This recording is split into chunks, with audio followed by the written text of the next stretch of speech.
Hello friends, welcome to Roja classic. இன்றைக்கி நம்ம வீடியோவில் பொன்னாங்கண்ணி கீரையில் மசால் வடை எப்படி செய்யறதுன்னு பார்க்கலாம். இதுக்கு நான் வந்து பார்த்திங்கன்னா மெஷர்மெண்ட் கப்பில் சம அளவில் கடலைப்பருப்பு பாசிப்பருப்பும் எடுத்துருக்கிறேன்.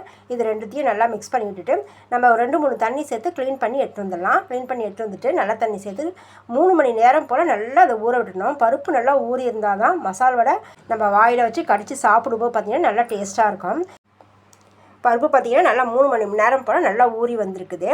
இப்போ இதை நம்ம மிக்ஸி ஜாரில் சேர்த்து அரைச்சி எடுத்துன்னு வந்துடலாம். அரைக்கும் போது பார்த்திங்கன்னா ரொம்ப தண்ணி இல்லாமல் வடித்து சேர்க்கக்கூடாது. ஓரளவுக்கு நம்ம அப்படியே பருப்பை அள்ளி போட்டு அரைச்சா போதும். நான் தண்ணியிலேருந்து அப்படியே பருப்பை அள்ளி போட்டு அரைக்கிறேன். அதுக்கப்புறம் எல்லா பருப்பும் சேர்த்து அரைக்காமல் கடைசியாக கொஞ்சமாக பருப்பு அரைக்காத பருப்பு பார்த்திங்கன்னா தண்ணியிலே கொஞ்சம் அப்படியே போட்டு வச்சிடணும். நம்ம இதை அரைச்சிட்டு அப்புறம் கடைசியில் அதை சேர்க்கலாம். நான் இந்தளவுக்கு பருப்பு வந்து தனியாக எடுத்து வைக்கிறேன். இது கூட பார்த்திங்கன்னா பச்சை மிளகாய் ஒரு 4 மிளகாய் சேர்த்துடலாம். பொதுவாக மசாலா வடைக்கு இதை போல் பழுத்த மிளகாய் சேர்க்கும்போது அது ஒரு டேஸ்ட்டாக இருக்கும். இது ஒரு 4 மிளகாய் போல் இதில் நான் சேர்த்துருக்குறேன்.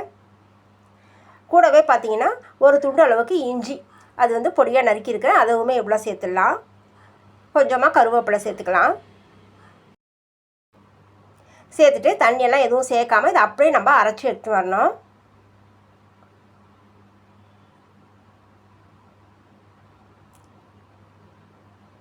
அரைச்ச பருப்புடைய பக்குவம் பார்த்திங்கன்னா இந்த அளவுக்கு இருக்கணும். பருப்பு பார்த்திங்கன்னா நல்லா பாதி அளவுக்கு மேலே அரைஞ்சிருக்குது. அந்த பக்குவத்தில் மசாலா வடைக்கு பருப்பு அரைப்பட்டு இருக்கணும். அடுத்து இதில் ஒரு 1/4 ஸ்பூன் அளவுக்கு சோம்பும் 1/4 ஸ்பூன் அளவுக்கு சீரகமும் சேர்த்துடலாம். சீரகம் சேர்த்துட்டு இது நம்ம எடுத்துருக்கிற பருப்பு பார்த்திங்கன்னா ஒரு 1/4 கிலோ அளவுக்கு பருப்பு எடுத்துருக்கோம். 2 பருப்பு அளவு சேர்த்து அதுக்கு தகுந்த போல் நான் கீரை பொன்னாங்கண்ணி கீரை சேர்க்குறேன். பருப்பு அரைச்சிட்டு இதனால் பொடியாக நம்ம கட் பண்ணி சேர்க்கலாம். நான் பொன்னாங்கண்ணி கீரையோட தண்டெல்லாம் பார்த்திங்கன்னா ரொம்ப பிஞ்சாக இருக்கிறதால அந்த காம்போடு ஆஞ்சி எடுத்து வச்சுருக்கிறேன். நல்லா ஒரு கைப்பிடி அளவுக்கு இதில் சேர்த்து ஒரு 2 சுற்றி எடுத்துட்டோன்னா கீரையும் கொஞ்சம் நல்லா அரைப்பட்டுடும். அந்த காம்பு வந்து அரைப்பட்டுடும்ன்றதுக்காக நான் அந்த கீரையை சேர்த்து அரைச்சி எடுத்துகிட்டு வர போகிறேன்.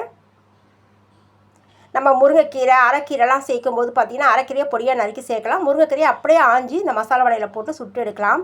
நான் தண்டோடு சேர்த்ததால் இந்த கீரையை வந்து நான் அரைச்சிட்டேன். நான் ஒரு 2 சுற்று தான் சுற்றி எடுத்துகிட்டு வந்திருக்கேன். இதனுடைய பக்குவம் பார்த்திங்கன்னா இப்போ இந்த பக்குவத்தில் இருக்குது. எப்பயுமே பார்த்திங்கன்னா பருப்பு அந்த பாதி அளவுக்கு மேலே தான் உடஞ்ச பருப்பாக வந்திருக்குது. நீங்கள் ரவை பக்குவத்துலலாம் இதை அரைச்சி எடுக்கக்கூடாது. பருப்புடைய அளவு பார்த்திங்கன்னா ஒரு பாதி அளவுக்கு தான் அரைப்பட்டு இருக்கணும். மசால் வடை அப்போ தான் சாப்பிட்றதுக்கு ரொம்ப ருசியாக இருக்கும். இப்போ எல்லாமே இந்த கிண்ணத்தில் மாற்றிட்டு நம்ம வந்து தனியாக எடுத்து வச்சுருக்கிற இந்த பருப்பையும் உள்ளே சேர்த்துடலாம். இது எண்ணெயில் வறுபட்டு வாயில் கடிப்படும்போது பார்த்திங்கன்னா ரொம்ப டேஸ்ட்டாக இருக்கும். அடுத்து இதுக்கு தேவையான அளவுக்கு உப்பு சேர்த்துடலாம்.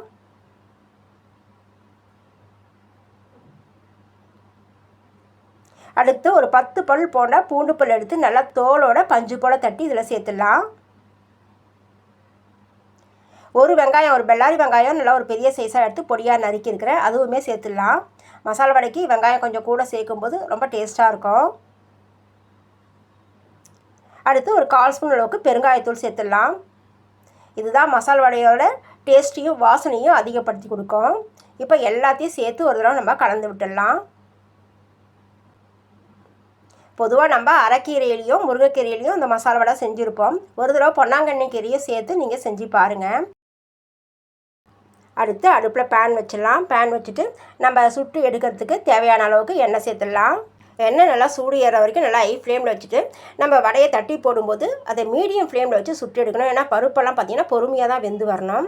இது வந்து பார்த்திங்கன்னா நான் முதல்ல பார்த்திங்கன்னா நடுவில் நல்லா மெதுன்னு ஓரத்தில் நல்லா கிறிஸ்பியாக வர்ற போல் வடையை நான் இதை போல் தட்டி எடுக்கிறேன். இதனுடைய ஷேப் பார்த்திங்கன்னா நம்ம விருப்பம் தான். சின்னதாக சுட்டு எடுக்கணும்னு சுட்டு எடுத்துலாம். நான் கொஞ்சம் பெரிய சைஸாக தான் வந்து சுட்டு எடுக்கிறேன்.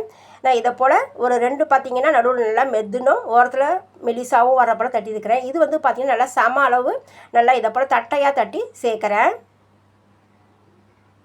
இதனுடைய சைஸ் வந்து நம்ம தகுந்த போல் நம்ம சின்னதாகவோ பெருசாகவோ செஞ்சிடலாம்.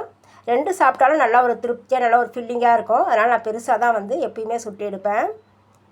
இதை போல் மெதுனும் தட்டையாகவும் நான் இதை போல் ஷேப் கொடுத்து நான் தட்டி சேர்க்குறேன்.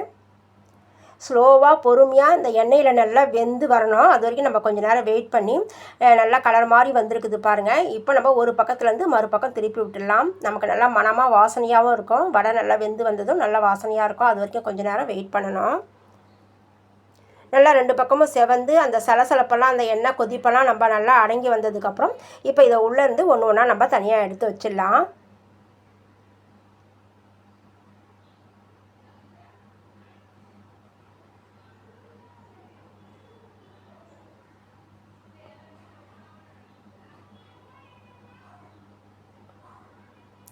நல்லா வந்து பார்க்குறதுக்கே வந்து பார்த்திங்கன்னா நல்லா வாசனையாக இருக்குது. சாப்பிட்றதுக்கும் எங்கள் வீட்டில் எல்லாம் ரெடியாக தயாராக இருக்கிறாங்க.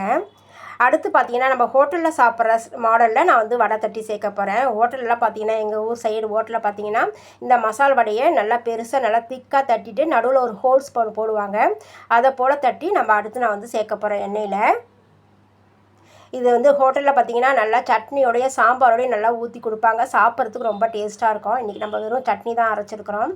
இதை போல் பெருசாக தட்டிட்டு நடுவில் ஒரு ஹோல்ஸ் போட்டுட்டு இதை வந்து எண்ணெயில் சேர்த்து எடுக்கும்போது சாப்பிட்றதுக்கு ருசியாக, சாப்பிட்றதுக்கு கிறிஸ்பியாகவும் இருக்கும், மெத்துன்னு ருசியாகவும் இருக்கும்.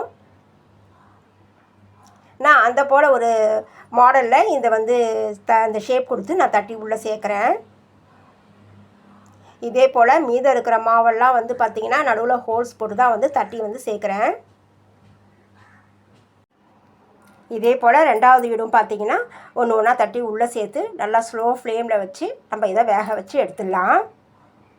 நம்ம சேர்த்த 1/4 கிலோ அளவுக்கு பருப்புக்கு பார்த்திங்கன்னா இந்த அளவுக்கு நமக்கு மசாலா வடை, கீரை மசாலா வடை கிடச்சிருக்குது. அவ்வளோதாங்க. இது சாப்பிட்றதுக்கு பார்த்திங்கன்னா இந்த தேங்காய் சட்னியோடு சாப்பிட்றதுக்கு ரொம்ப டேஸ்ட்டாக இருந்துச்சு. சாம்பாரோடையும் தொட்டு சாப்பிட்லாம்.